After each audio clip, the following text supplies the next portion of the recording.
Hi, that was Rockabilly Riff 1. Now I'd like to show that to you and then show you what you can do with it. I'm tuned to G, G, D, G. It's just the open middle string and hammer onto the 2nd fret. Open high string. Then 3. And put your 1st finger down behind whatever finger you use here. You can use your 3rd and 2nd if you want. I'm using my 2nd and my 1st. And put them both down at the same time.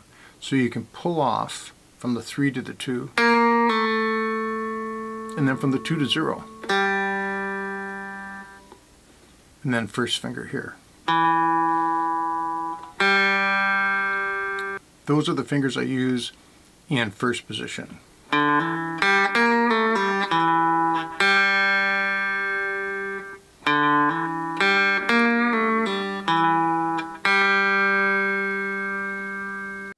So in the demo I move up to the 3rd fret and do it. I use my 2nd finger, my 3rd and my 2nd finger.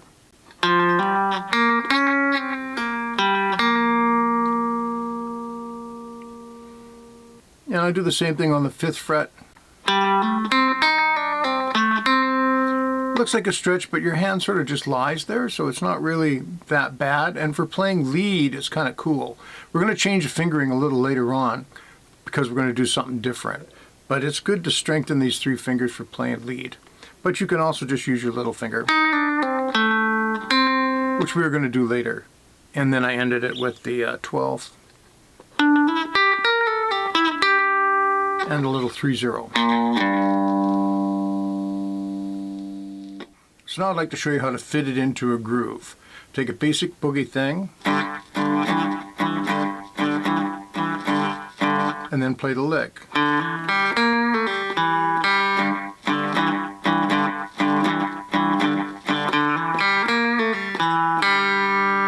And once you get good at it,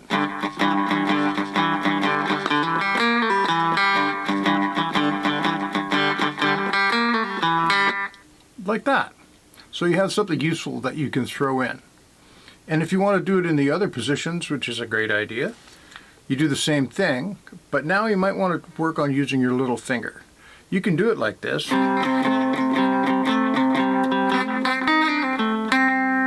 And you might find that you have to sort of lift your 1st finger up, so you'll lose that low note.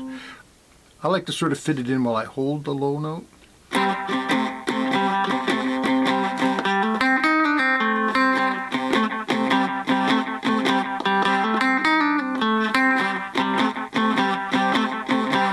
And the same thing on the 7th fret.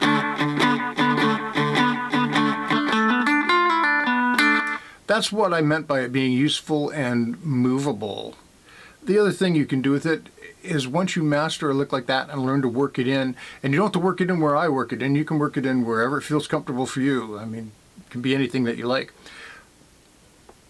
But if you change keys, if you're playing in a different key, for instance, let's say we're playing in, oh, I don't know, B flat.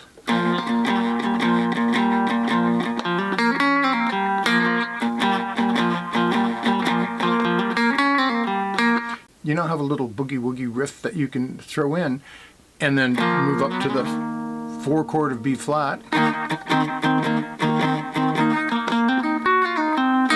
And of course you don't want to just have the one lick. I'll show you some more licks down the road. But for today, you just want to fit that one riff in everywhere that you can, so you have something that you can use whenever you're playing rhythm.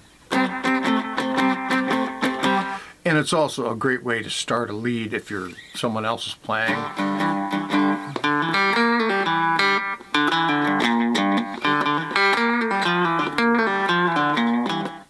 You know, you can do a lot with it, just starting with that as your trigger point, you might say. Have a great day. Bye.